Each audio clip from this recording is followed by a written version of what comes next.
Well, a very pleasant good afternoon to you, wherever you are. I hope that you are enjoying your day as much as you possibly can. I wanted to take you through a little bit into chapter 2 and kind of the introduction of slavery in the Americas.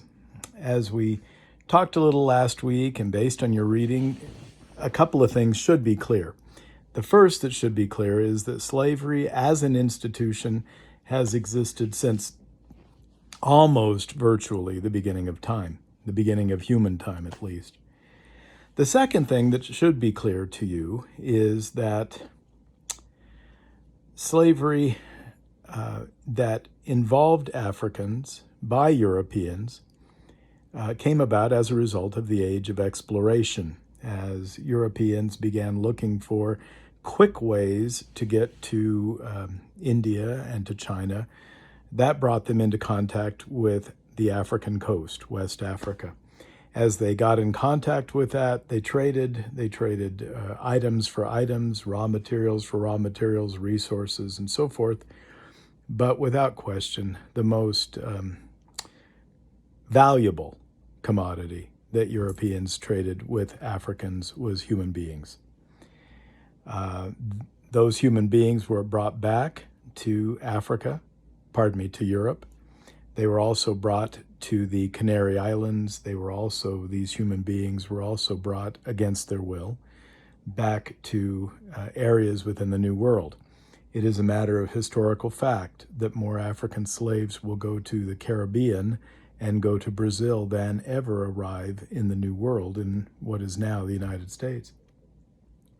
That doesn't make us better people or somehow the institution of slavery less abominable here, not hardly, but it is just in the interest of being accurate that this point is made. So the earliest English that come to what is now the United States arrived in Jamestown in 1607. They were literally a ragtag bunch, mostly merchants and artisans. I think they believed they were going to come to the New World and get rich quick. After all, the Spanish and the Portuguese had certainly come to the New World and gotten rich quick through finding and mining silver and gold. In fact, within the first 100 years, just to give some context to this, the Spanish will bring back 16,000 tons of silver from the New World, and they will bring back 181 tons of gold in about that first 100 years of Spanish exploration of the Americas. Most of that gold and silver, if not all of it, was done by the natives. When the English get here, of course, they don't know anything about the New World other than what they've heard and what they've read. And what they heard and read was that the New World was plentiful with gold and silver. Well, it turned out not to be the case.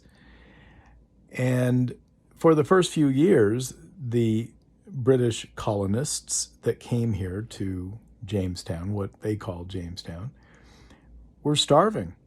In fact, really, most of them died of sickness, disease, starvation than of anything else. Until, about 1616, when the British discovered a crop.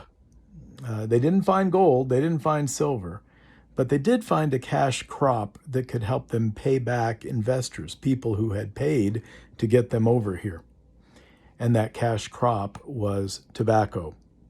Now, you may or may not know that tobacco is a very labor-intensive crop, and it takes roughly 9 months' time from the point of putting seeds in the ground to having a crop to harvest, to then drying the leaves, the tobacco leaves, and shipping them back to Europe.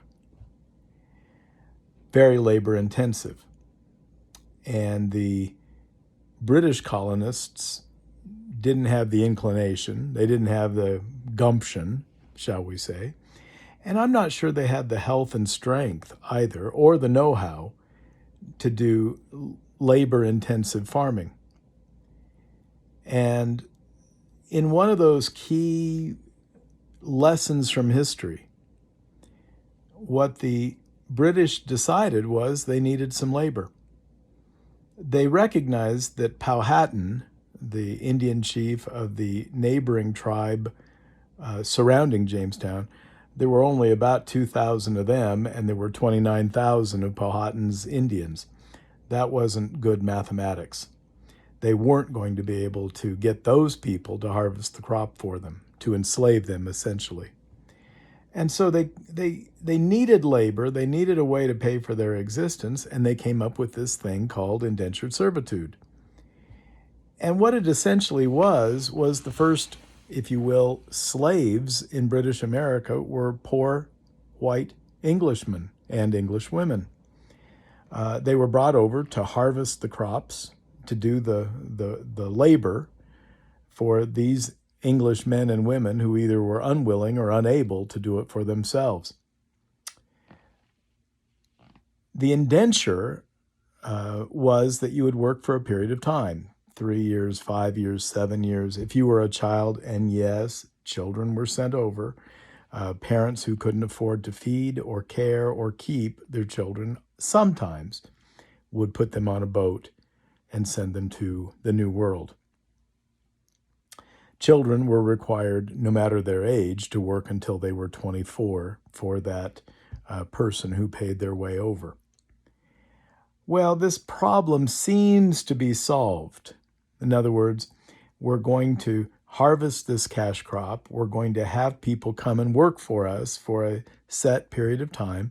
At the end of that time, we would give them their liberty. Freedom dues. They'd get some corn, they'd get some money, and be able to go off and get their own land and make their own way in the world. Well, the problem with this, and again, unintended consequences and what I call the lessons of history. The lessons of history in this case is this was a simple situation for the English, and it was a simple solution. We need labor. The poor in England want to come over, but they don't have the way to get over here. Problem solved, right? Well, it isn't quite that simple. The problem is that now you have created economically a cash crop for whom you are not paying labor. As any businessman will tell you, labor is pretty much the number one expense on your balance sheet. And so if you are not paying your labor, you can afford to price your crop without that in the equation, without labor costs into the equation. Well, if you do that, how do you ever go to paying your labor? There is no way to enforce all. It is only, you just have the ability to make a unilateral decision. But if I, as a tobacco grower, say I'm going to start paying my labor and I'm going to increase my cost of tobacco by 20, 30, 40% to pay for my labor, and the guy next door to me isn't doing that, he isn't paying his labor and feels no moral qualm about it, well, guess what? I am at a definite competitive disadvantage. Are you going to pay 20, 30, 40% more for my tobacco when you can go next door and pay less for the guy next door?